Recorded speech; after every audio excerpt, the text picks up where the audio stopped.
Being human.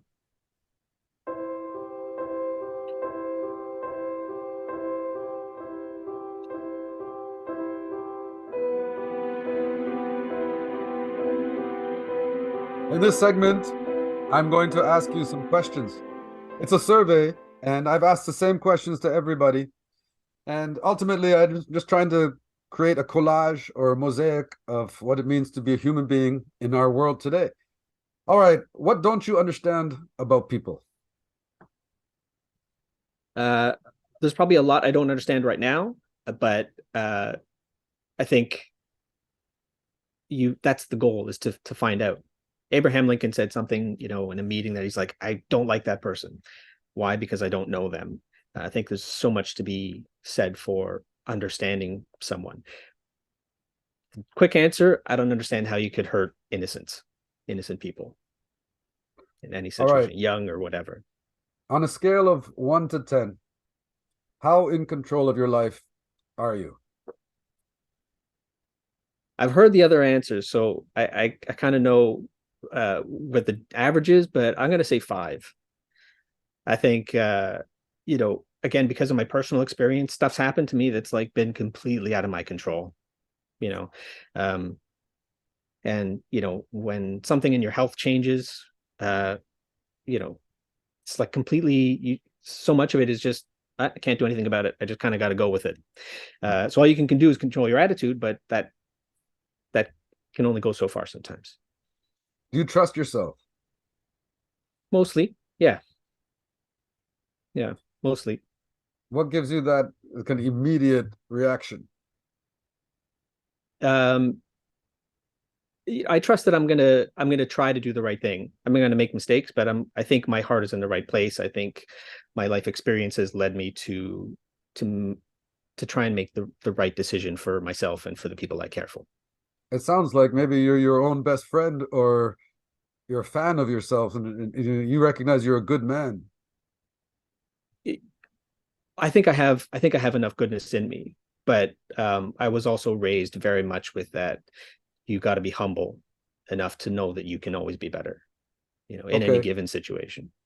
Why are so many people their own worst enemy? I think with intelligence comes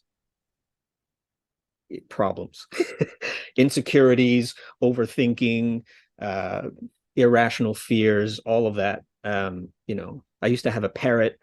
Parrots are very, very smart, but they're also prone to self mutilation. My parrot used to pluck his feathers. They don't know why.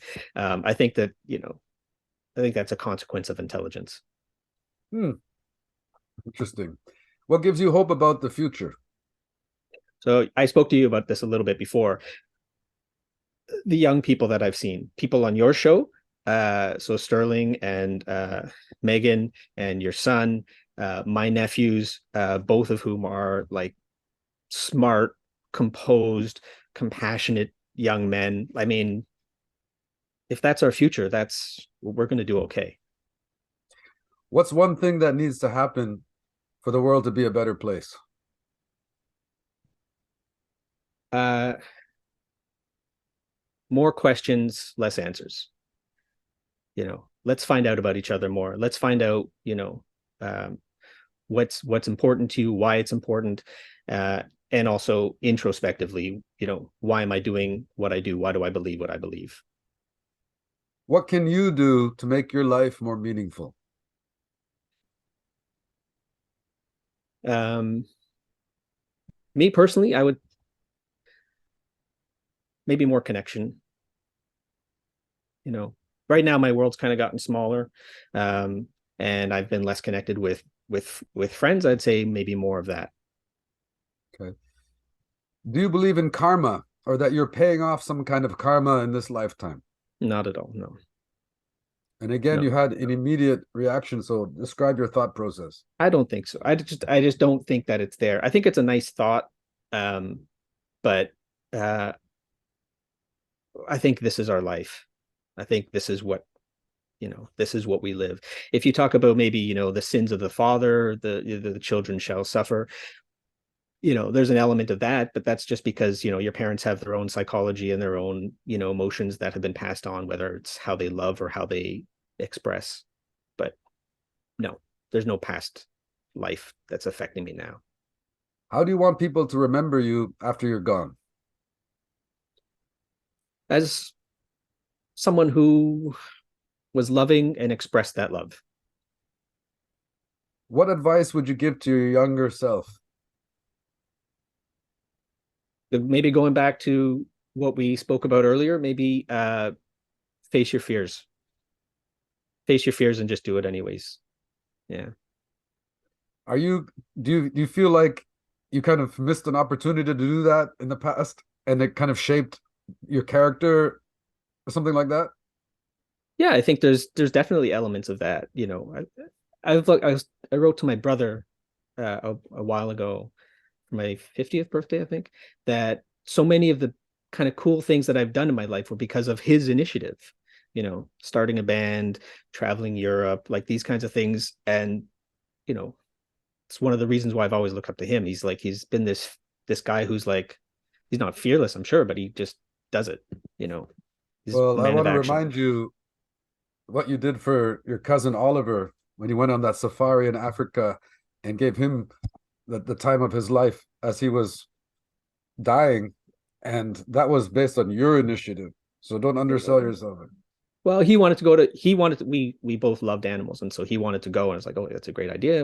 The family made it happen. The family made that happen. But I got to go All right. along, so it was amazing.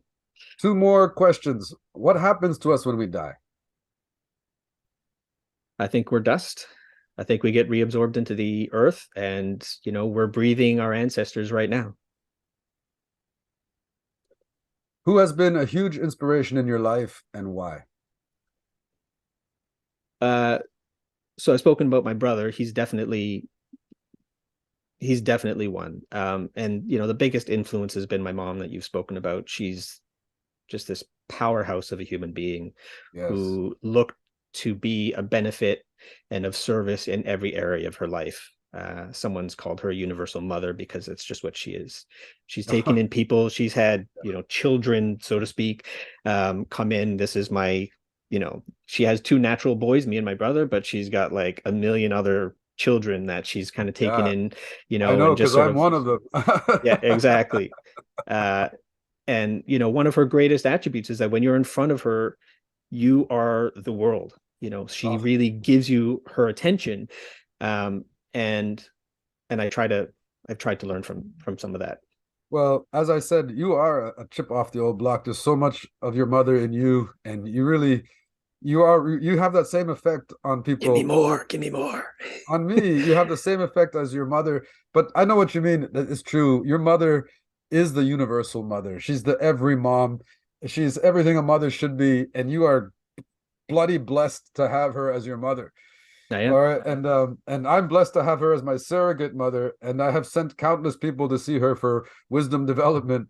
I want to thank you for joining me today on the podcast. Thank you. All right, man. Thank you very much. You've been a wonderful guest, and later on today, you'll see all of this on YouTube and on Spotify. Awesome. Thanks very much, Tamer.